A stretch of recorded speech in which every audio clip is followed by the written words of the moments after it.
Hello, you are listening to Trinity FM. We're joining you live from Trinity Halls, Dublin, a very beautiful location, to bring you Wee Lads, Big Problems, a show where some very wee lads, including a 6'6" man, don't question the logistics of that, talk about political issues that they really didn't know all that much about a week ago. So we're not political experts here, we are freshers. That's a very important thing to specify, but we're going to try give justice today to the situation that is happening currently in China.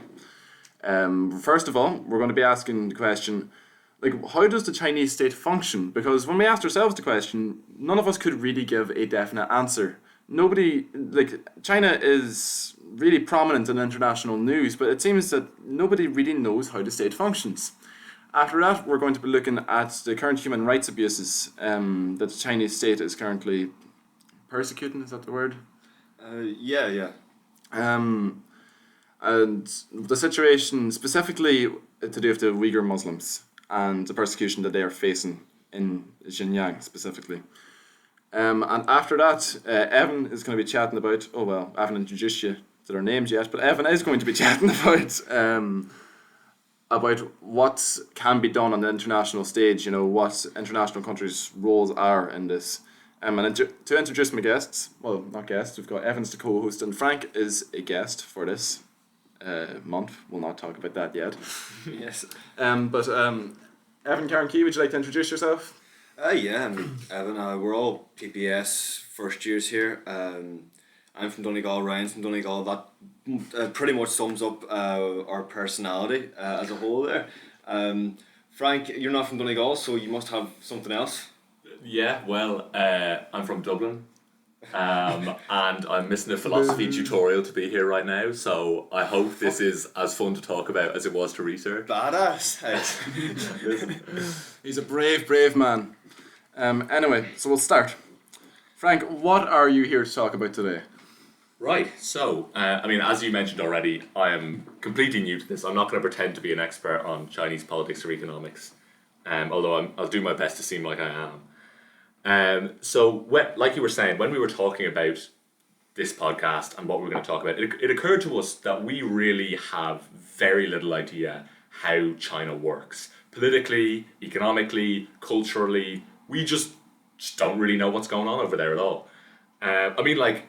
If I was to ask you to name any political or public figure apart from Xi Jinping, could you?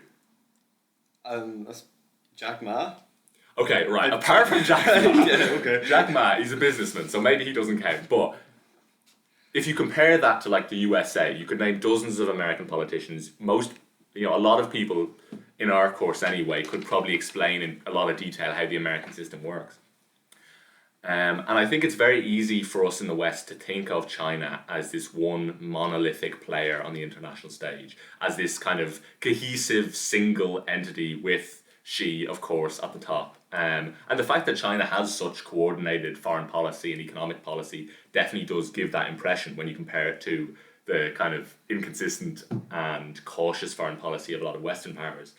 But obviously, that can't be the case. China has a population of 1.4 odd billion people. It's got one of the biggest economies in the world, which is going to be the largest economy in the world any minute now, more or less. So it's really remarkable how little we know about the Chinese system and how it all works. Our parents' lives were probably defined partly when we think about international politics. They lived their entire lives and the US was the superpower. And right now, the smart money says that China will be the defining superpower in our lifetimes, and yet we don't really understand what we're talking about. So that's why I'm here. And so then, you've been doing the research over the last 4 days. Who actually does hold the power in China then, and who holds the keys to power? Right. Well, the answer is Xi Jinping. That is literally it. He holds the power in China completely at the moment.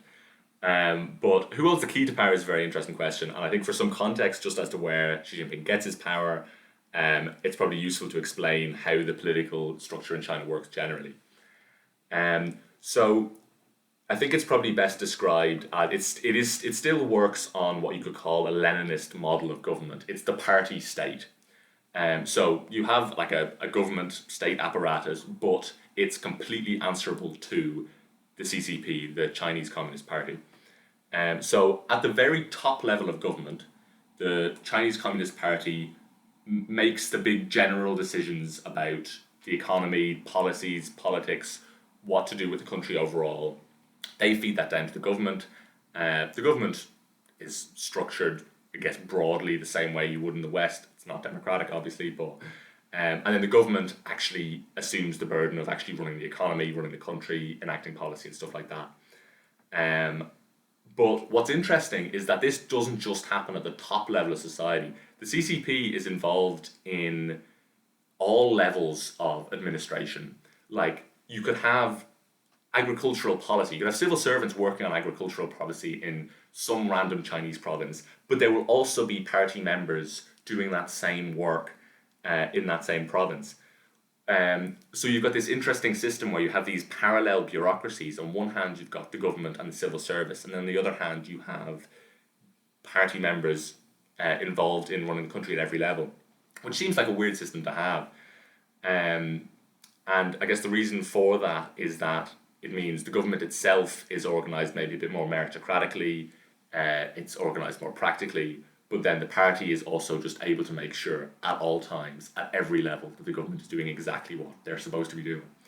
Okay, so just to clarify, everyone is under the party. Whether or not you are a party member, you are still under the responsibility of the party. It's a one-party system. There is no other parties in the system. It's not a democracy.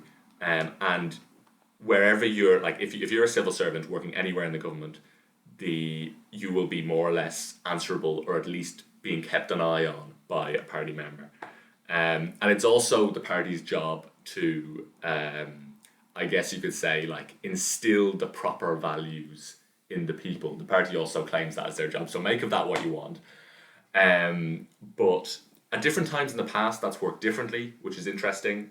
Sometimes it's been the government, sometimes the army, the secret police or whatever have been the real power brokers in Chinese society. But right now, the party is completely in control.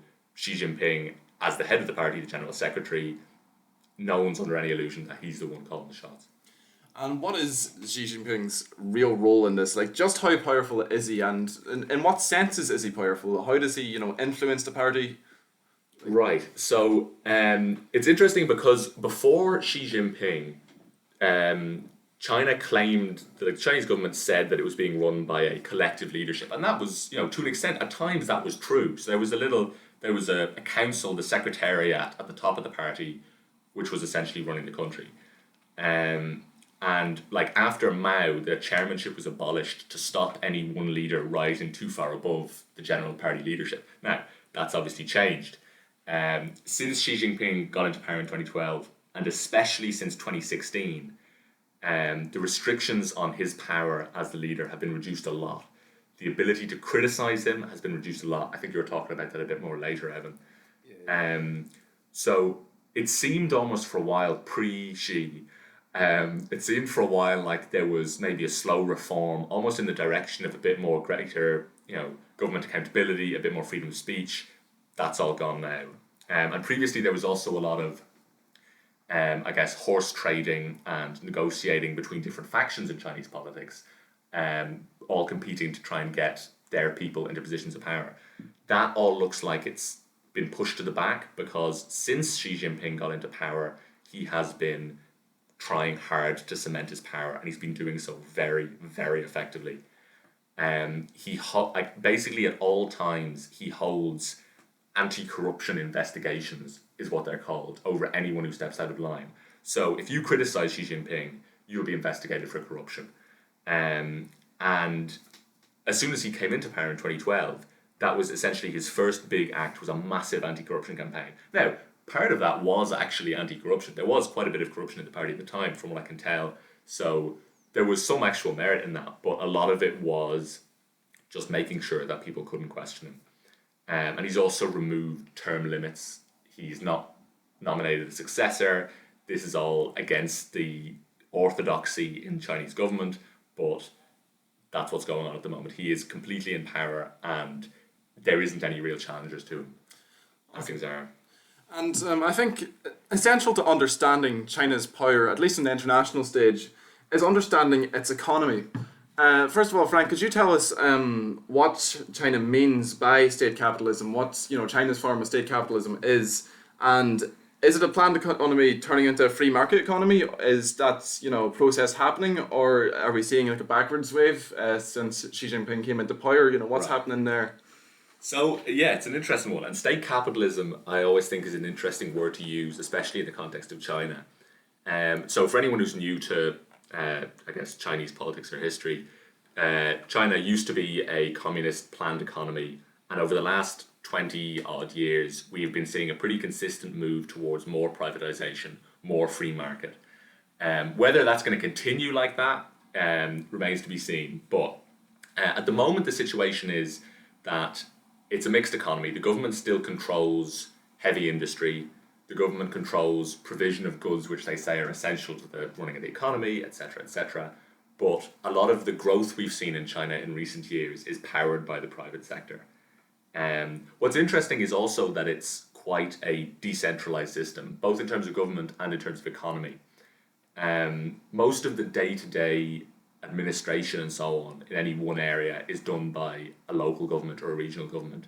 And actually most of the private sector markets are pretty local. There isn't as much national kind of marketplace as there might be in the West, with the exception, I guess, of the export economy, which is growing a lot. So that's interesting. I mean, the fact that you then have, like I talked about earlier, you have these parallel bureaucracies of party and government, and then you have local government, and you have national government, and the fact that you've got all these like overlapping bureaucratic hierarchies, as well as the private sector as well, means that a lot of the time, just to get things done, there's a lot of informal bargaining, a lot of informal consensus building between different players, just to keep things moving in the way that there wouldn't have been in the past when the economy was completely planned, right? And where in the past the government could just control everything, now a lot of what happens out of the direct control of the government, even if it's clearly under the government's eye. So then what that kind of means is, I guess an analogy I like to use is that the economy is a bit like a self-powering engine, which is built out of the interlocking gears, I guess, of state government, local government, and private sector.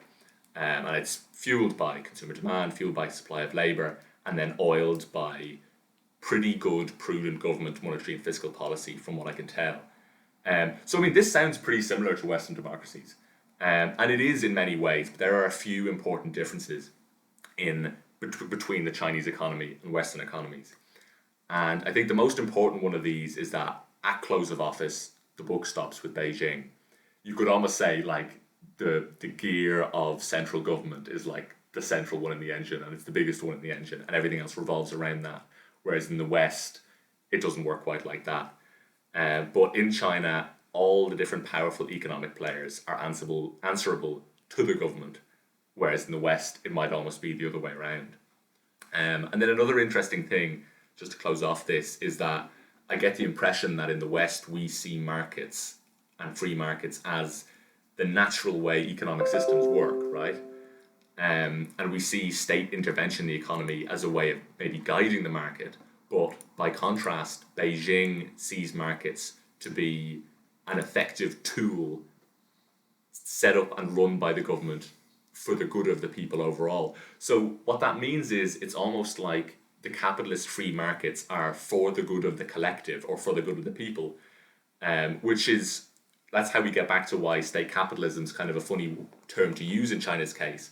Like, it almost sounds like a communist is trying to convince you that free markets are actually what Marx wanted all along, which is kind of actually what's happening in China right now. So, yeah. Okay. It's a really interesting idea to think that the entire Chinese economic machine relies on the CCP, relies on the state. And that's a big difference from the West. And it's hard to imagine just such political culture forming in the West as well. Like, when we think of our Western values, the Chinese political culture just doesn't really fit with that. And do you know, Frank, can you tell us, Do the Chinese people buy into the CCP? Do they agree with this, form of state capitalism? Do we know their opinions on this, if they can speak at all? Right, well, whether they can speak at all is a different question. But I think generally speaking, the CCP is popular in China. And it tries to be popular. It does try to enact generally policies that the people will like. But generally, you were talking about political culture a little bit there. I think it is worth talking about how political culture is very, very different in China. The role, I think, that the Chinese government plays in the collective psyche of Chinese people is very, very different from how that works in the West. So, for a bit of context, I think that partly comes from the fact that there has been this Chinese civilization that has existed culturally, demographically, geographically, pretty consistently for essentially 2 millennia. And demographically in particular is interesting because the idea of China is often linked with the Han people in general in China. So the Han people and China have been one civilization almost for about 2 millennia. And then, so during that period, the last 2 millennia, one of the most defining characteristics of the West, of Europe, has been change and flux and competition between different states and religions. But by contrast, the idea of China existing has been around the whole time. So what that means in the modern day is that the idea of unity and the idea of the preservation of this Chinese culture and civilization are two of the most fundamental political values in China, which is obviously a very far cry from the individualism and everything that we see a lot of in the West. Yeah, I think it's like this comes up later. I think as well that political unity and that idea of China being one thing that everyone in China works towards the benefit of is something that gives China a massive advantage in the international stage when it comes to international relations and having a united front against what they perceive as threats or as competition. Right. And so then that means that we then see China as one very cohesive, strong nation state as such.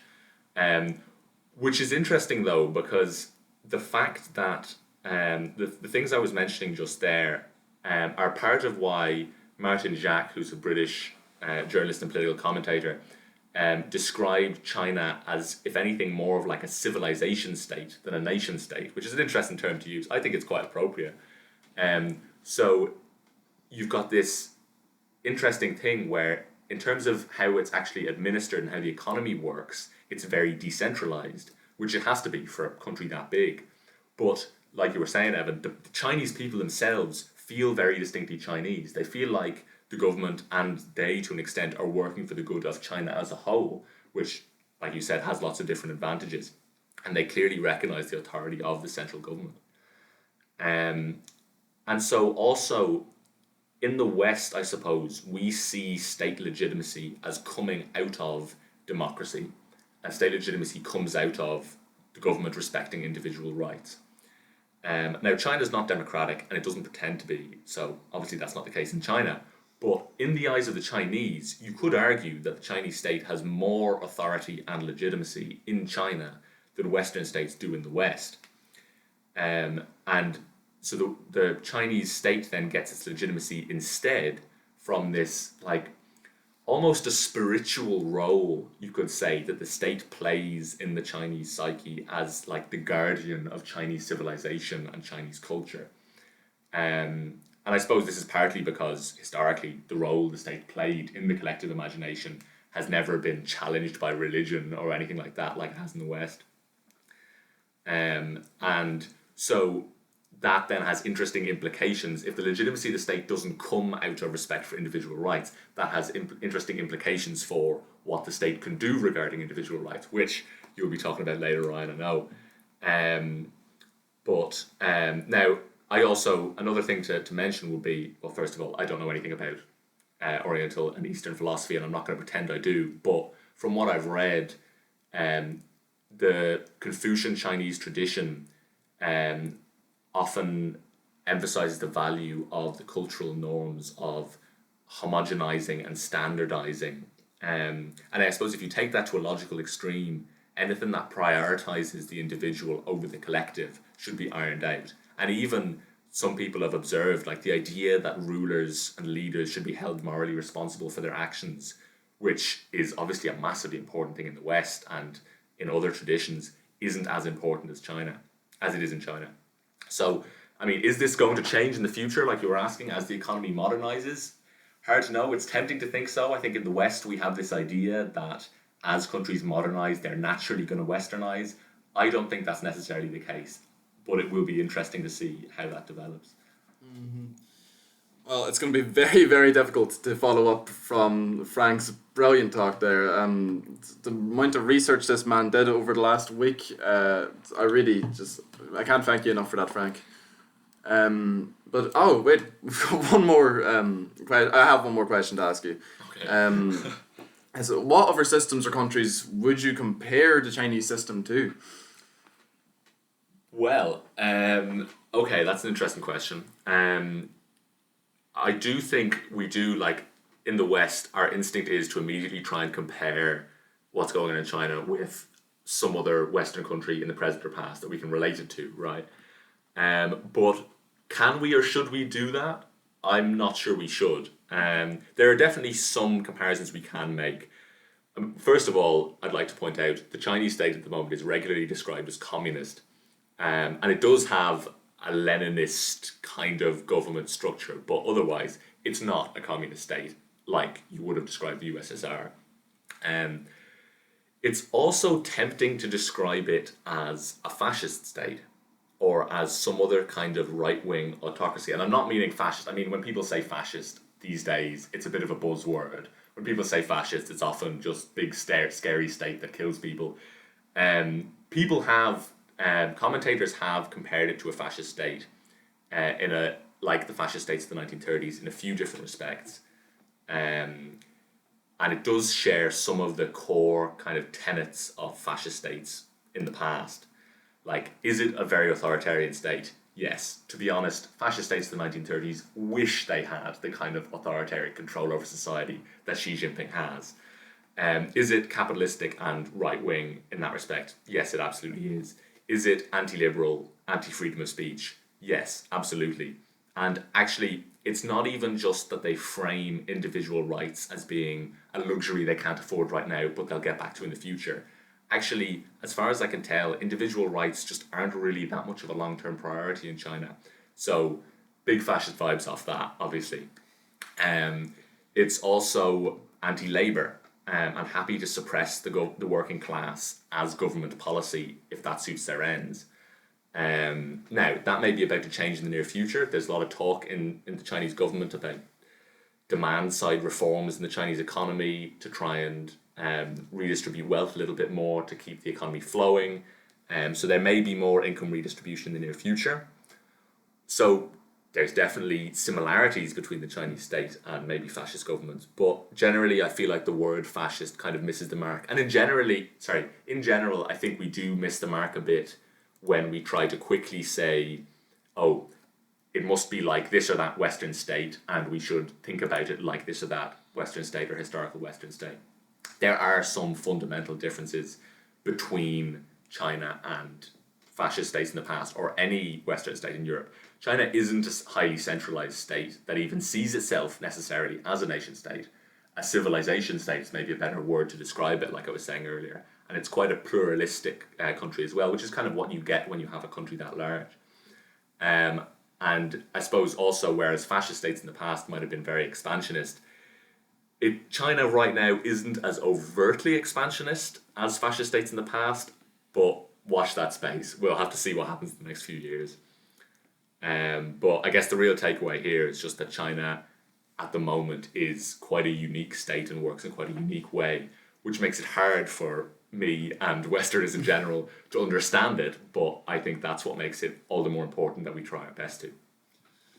Thank you very much, Frank. I agree completely. The Chinese state as it is now is something that we have never seen the likes of before, and I think that's mainly due to the level of technology that Xi Jinping can use to monitor people and it's got this massive network of control where each there might be a massive web, but there still is a figure at the top of the web. Now, what I'm here to chat about a wee bit is the human rights abuses currently happening in China. I want to talk a little bit about freedom of speech, freedom of media, and after that, I'm going to be talking about the atrocity that is happening to the Uyghur Muslims in Xinjiang right now.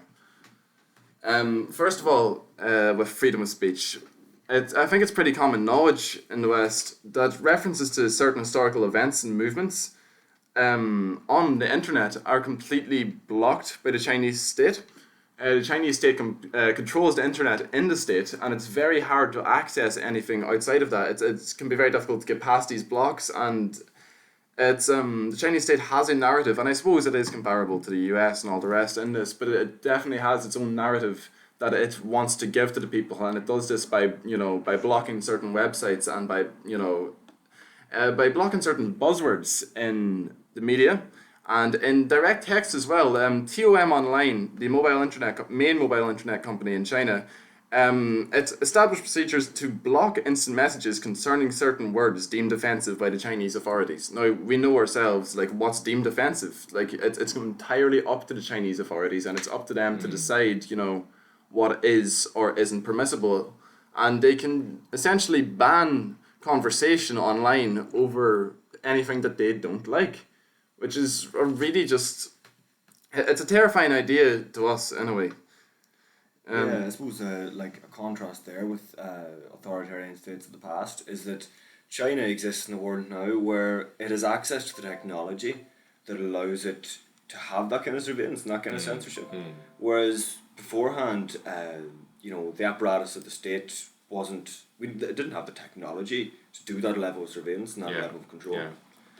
And that level of surveillance becomes especially dangerous when it comes to the CCP, because the CCP really are not friendly, believe it or not, to criticism. Anyone, well, nobody could have guessed that, but they really, really don't like anyone speaking out against them. And there's a trend of people, especially big figures, who speak out against the CCP, of them just disappearing or unfortunate accidents happening to them. And I just, you wonder what's going on there, don't you? Yeah. It's really criticism of the CCP isn't allowed to an extent because the CCP is supposed to be godlike. It's infallible. It's nearly like that was a big issue that they had during the coronavirus outbreak in Wuhan, was that it showed that the CCP didn't know everything and didn't do everything right, and that was a big issue for them. Although interestingly, I know this is off topic a little bit, but just jumping in there, I actually feel like they've spun that around pretty effectively. If anything, what it looked like initially, that this was going to be a massive issue for the Chinese government, right? Because, like you were saying, they present themselves as being almost infallible, and suddenly they're not. Everything that's happened with COVID and the fact that China was able to crack down on it so quickly now almost looks like it could be a real propaganda windfall for the CCP. So that might actually strengthen the position of Xi Jinping and co. in the long run. But I'll let you get back to it. Another sort of facet of silencing that Chinese authorities have been using is it's almost illegal now. It's pretty much illegal to be a human rights lawyer, which is right. Okay. Horrific. The amount of lawyers, I think China has the most lawyers in jail, out of any state. I know that's a very broad statistic, but no, it's and I'll be coming to bits of that later, and that how that it comes up in some of my stuff that I was doing there, that the way they use international relations to stifle criticism of those very human rights effects. And the next sort of facet of silencing really would be to do with religion. Members of the CCP are required to be atheist. This doesn't happen as much in practice. It's not a very harshly enforced rule, I don't believe, but it's still the fact that it is a rule says enough. There have been many cases in recent years of the government harassing, detaining, arresting, and sentencing to prison a number of religious adherents for activities reported to be related to religious beliefs and practices. And persecuting people, based on their cultures and religions is something that we all disagree with. And that does bring me to my next my next case, which is the Uyghur Muslims in Xinjiang right now. It's been going on for a few years now. I'm sure we've all seen it in the news and the media. What China are calling re-education camps. Re-education camps have been set up for Uyghur Muslims to integrate them into Chinese society. And what the Chinese government frames it as de-extermination. That's an interesting word. It really is. Yeah. And I'll just go over the case as it is today. We have over 1 million, and I think it's probably a lot more than 1 million, Uyghur Muslims in these re-education camps in Xinjiang. And let me tell you, re-education really is not the word for it. And now, before reading into this, I knew the basic premise. I knew that people were being treated terribly, and I knew that just what was going on was horrific and comparable to genocides. A lot of human rights organizations are calling this a genocide, and I think I personally would be inclined to agree with them. But let me tell you, before reading into this, I suppose none of us knew any idea of the scale of it. You see the Instagram slides and you see different things in news organizations about it, but when you really read into it, it's horrific. The treatment of. I cannot overemphasize just how bad what's going on in these camps is. Whatever you're thinking, I promise you it's worse. I'm not going to talk about what's happening on air. I don't believe it's suitable. I don't believe it's right to talk about things like that on air. But I encourage you to read up on it and just do a little bit of research, because it's far worse than any of us have any idea about. Eyewitness accounts from officers and people who have escaped the camps are. Again, I'm just not going to go into detail on air, but you've. Just to have a brief idea. Trigger warning: murder and rape. I'm not going to go into detail, but there is. What's going on in these camps? You have systematic, organised rape on a timetable, and that's all. I'm not going to go any further. It's not it's things, especially I think you were talking about the Human Rights Watch report from December last year that goes into detail about that, which I found it very interesting to read myself as well. It's important to educate ourselves about these things as well, and to really take an interest in what's going on over there, and not to just click through a few stories on about it on Instagram and move on with your day, Yeah, it's really. Do you want to get into, Evan, just why the Chinese state are doing this? And I think that we can open this up to discussion. Why are the Chinese state persecuting Uyghur Muslims like this?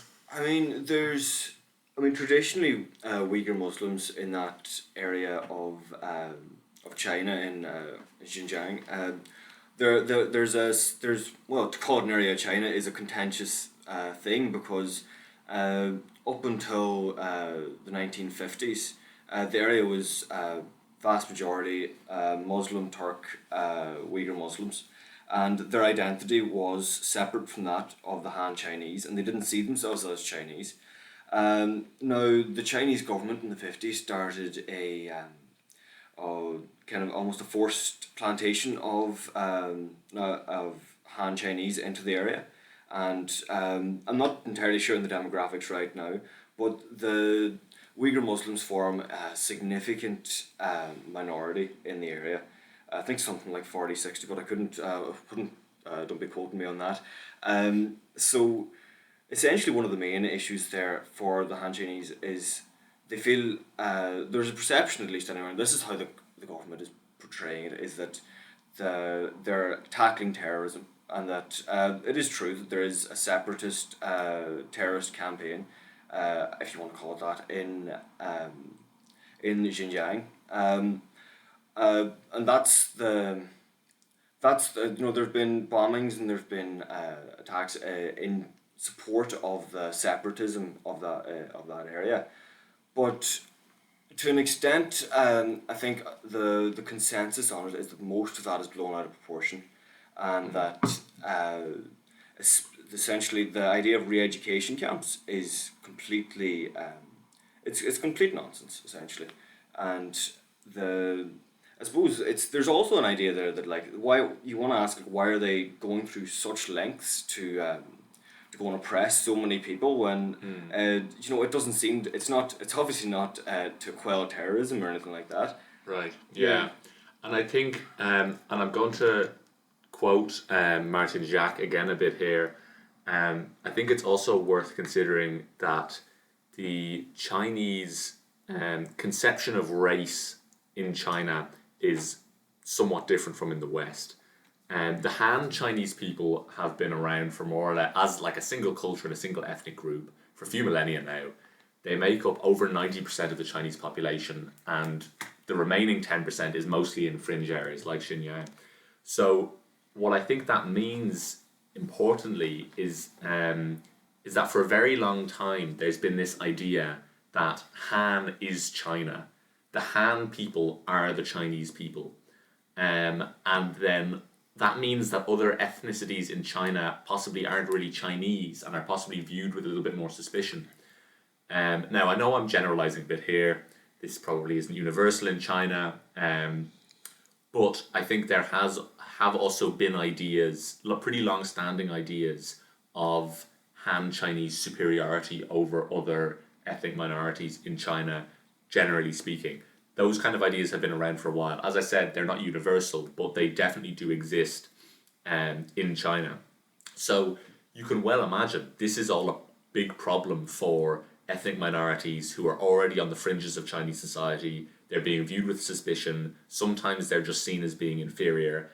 And if there's some kind of separatist movement there, anything to indicate that there's reason to view them with suspicion from the perspective of the Chinese government, you can possibly see why that's such a scary situation for those ethnic minorities.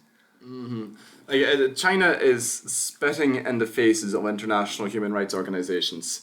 It's flexing its economic power, and it's while it is trying to hide some of its human rights abuses, it really isn't trying to hide many of them, like many of its restrictions on freedoms, etc. It's gained this sort of economic clout, as the Human Rights Watch described it, and it's using it to just, again, spit in the faces of international human rights organizations. And it's interesting because at the exact same time that as this is happening, Trump and the Indian president, and the Brazilian president, Bolsonaro, they've at the exact same time been, shadowboxing globalists who suggest that governments everywhere should be bound by the same standards of human rights. Right. At the exact same time as China, persecutes its minorities. Yeah. So does that mean, sorry to jump in here, but does that mean you think that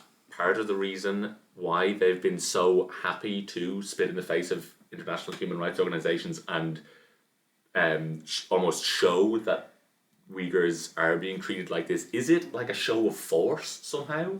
An international demonstration that this, the Chinese government isn't to be messed with? Is that possible?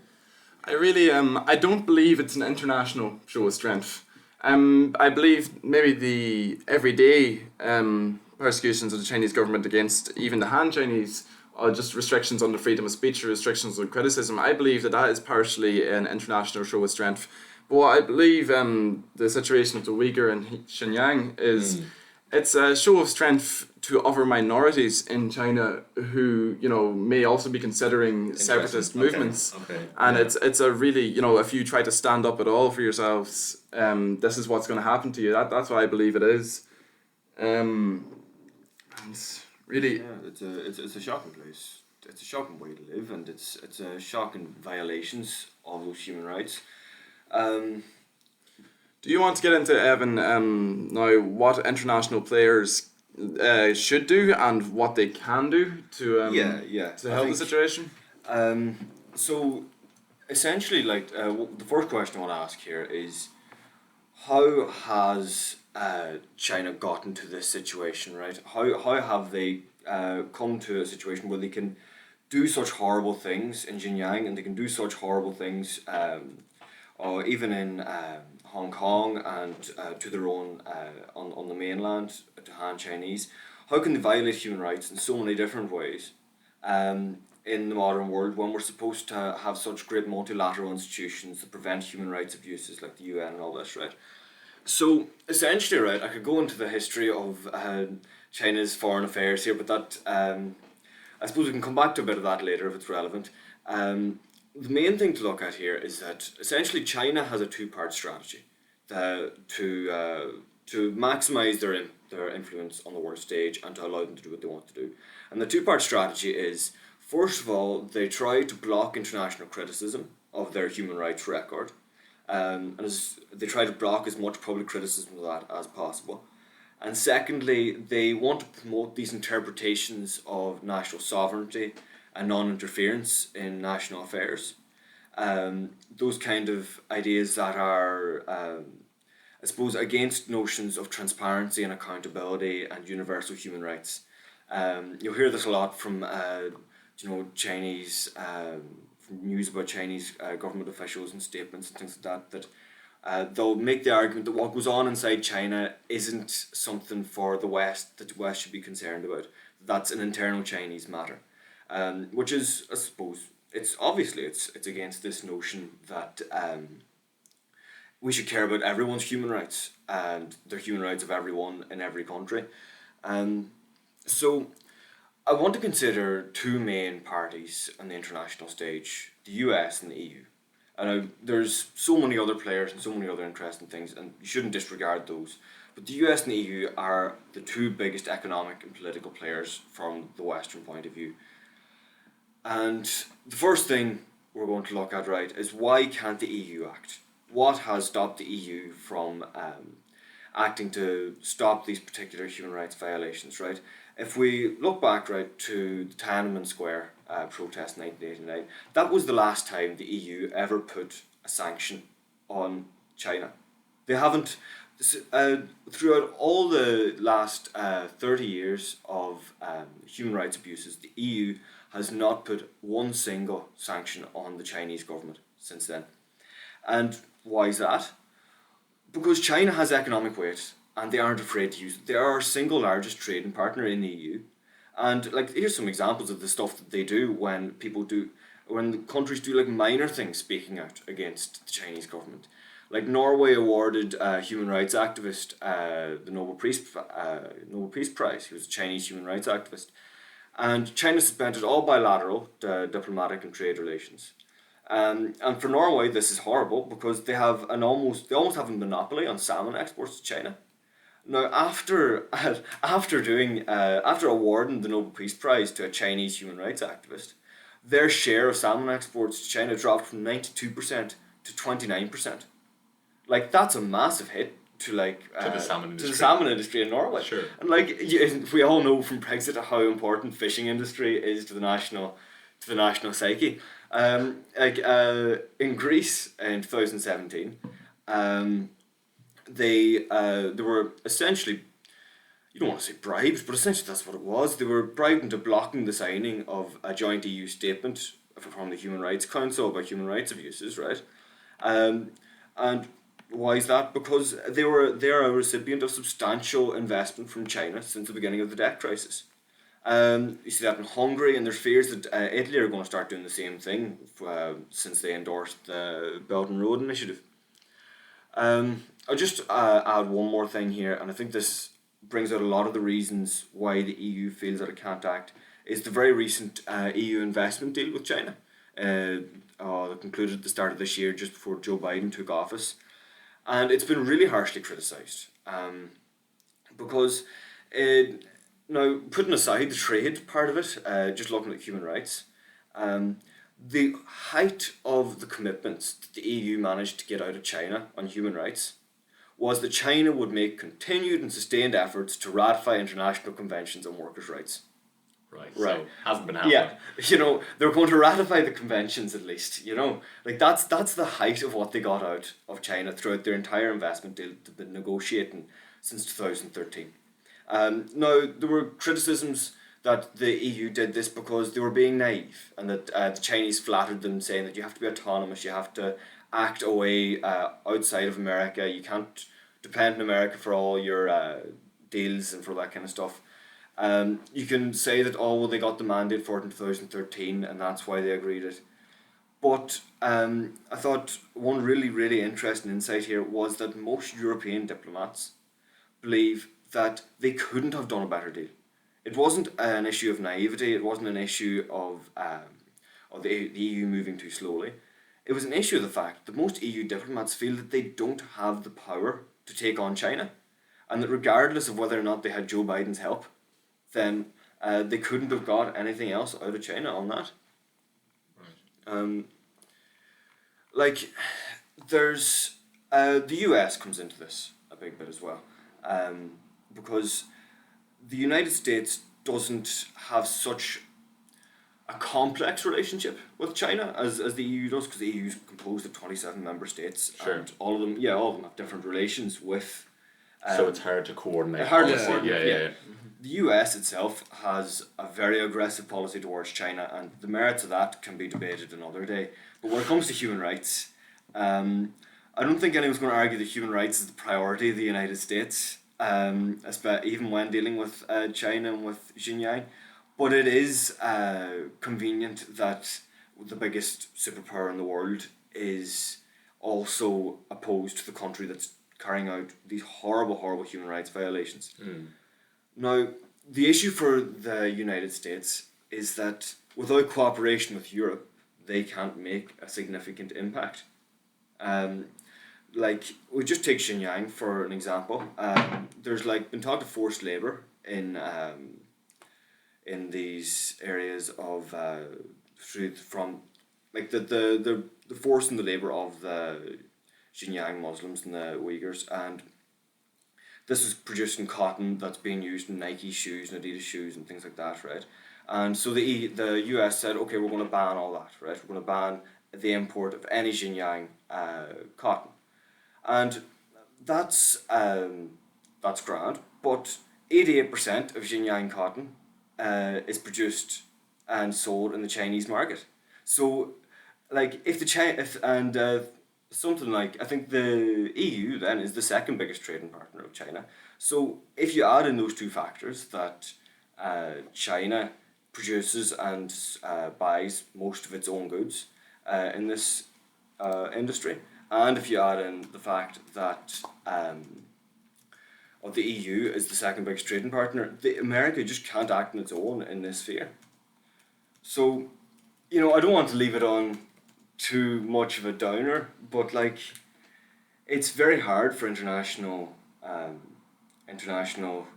organizations like the EU and then the US and other countries around the world to coordinate and take on China in these areas. Right. When China itself, as you were pointing out earlier, Frank, is very unified in its approach and its political system.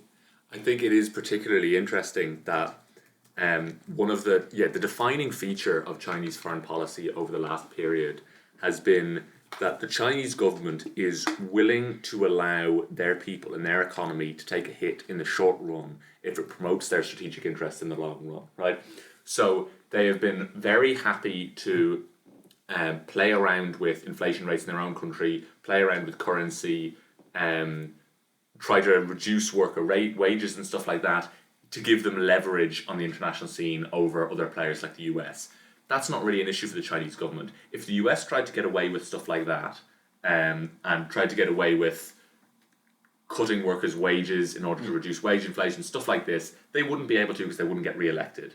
But China is able to. The EU can't compete on that kind of level. Neither can the US, in terms of making sacrifices to the people of their country in the short run for strategic gains in the long run.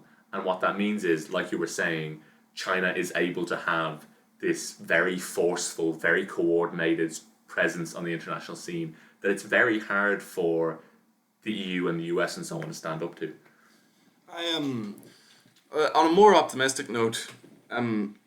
If what this requires, what this situation requires, is international cooperation and complete international cooperation. I'm not just talking the EU and the US. For example, the OIC, the Organization of Islamic Cooperation. That's 57 countries, I believe, right now. China can't take on 57 countries, and we're not talking war. We're talking economically. If both the OIC, the EU, and the US imposed I suppose it's the problem. Well, first of all, if they imposed harsh trade restrictions on China, it would have a very, very big impact on their decisions. I suppose we can get into the morality of sanctions and whether or not sanctions affect governments or the people themselves, and I suppose that's something for the experts to decide. But right. But what do you think it would take for the US and the EU and this organisation of Islamic countries to cooperate in that kind of way? Well, I'd hoped that I'd hoped mass murder would have done it. Yeah, you would. I had, and it hasn't. There is some scope for optimism, and I say some scope, but if you look at the EU, an interesting idea I came across was that while the EU may be very divided and it may have very diverse views on how to deal with China, it also has very diverse connections around the world. So, right, you've got Poland, right, who regard the US as Europe's key ally. You've got France, who has a particularly attentive kind of diplomatic squad in the Indo-Pacific region. Spain is one of the only member states of the EU that seems to be aware of the influence of China in Latin America. You've got all these different countries with all these diplomatic connections and ties to different parts of the world. And that's one possible avenue for greater economic cooperation with regards to China. The other room for optimism is that in the EU itself, over the last year or so, due to the pandemic, attitudes towards China have been hardening in certain areas with regards to how people see China. Do they perceive China as a force for good or a force for bad? Do they think we should take on China in human rights violations? But is that... And the association of China with the pandemic has, in some studies, have shown that there's been a reduction in positive public opinion. It's interesting. It feels like that's for the wrong reasons, though. It is. But increasing negative attitudes towards China at the moment are, like you were saying, a lot of them are because of association between China and the pandemic, which is, the Chinese government, local or state government, did make mistakes in the early days of the pandemic. There's no doubt about that. But the idea that it's a Chinese virus is essentially a racist notion. It is completely. We need to separate the idea of opposing China and opposing the Chinese people and culture.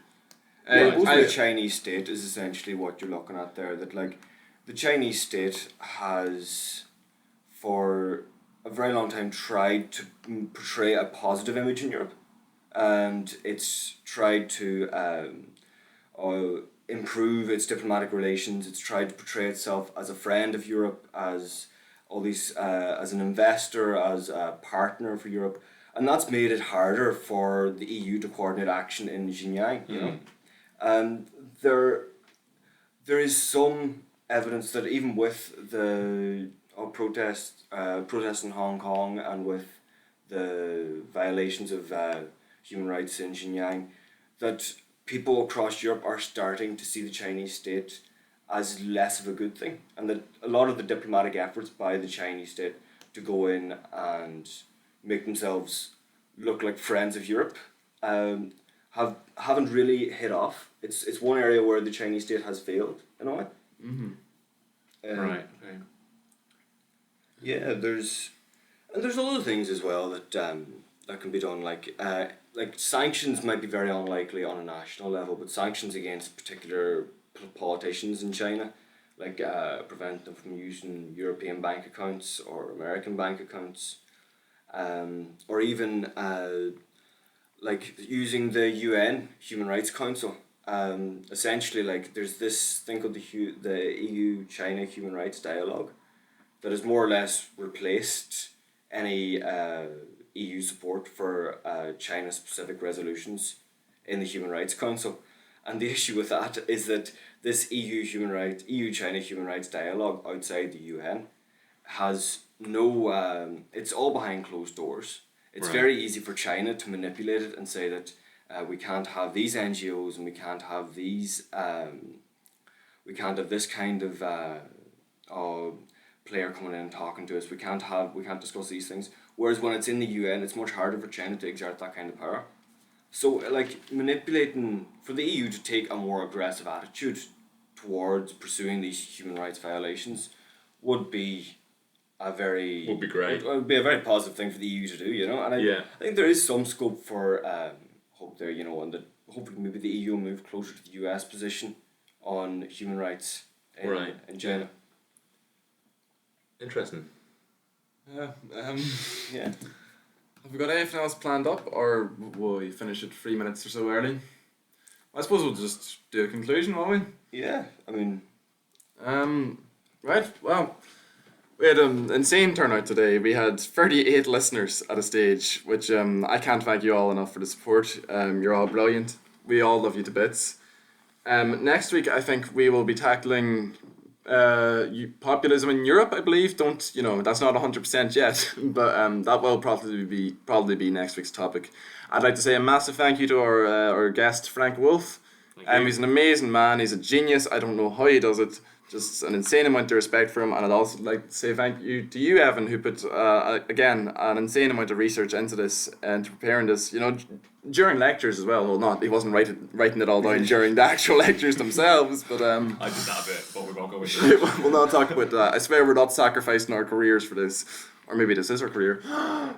RTE, if you're listening, we've got 38 listeners. I mean, I have to start somewhere.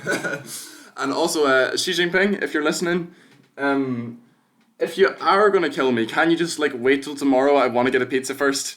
If we are going, and if we disappear over the next over the next 2 years, if any of us disappear or all three of us, you know what happened. Thank you very much for listening. We've been Wee Lads, Big Problems on Trinity FM, and hopefully we'll see you all again next week. Bye bye.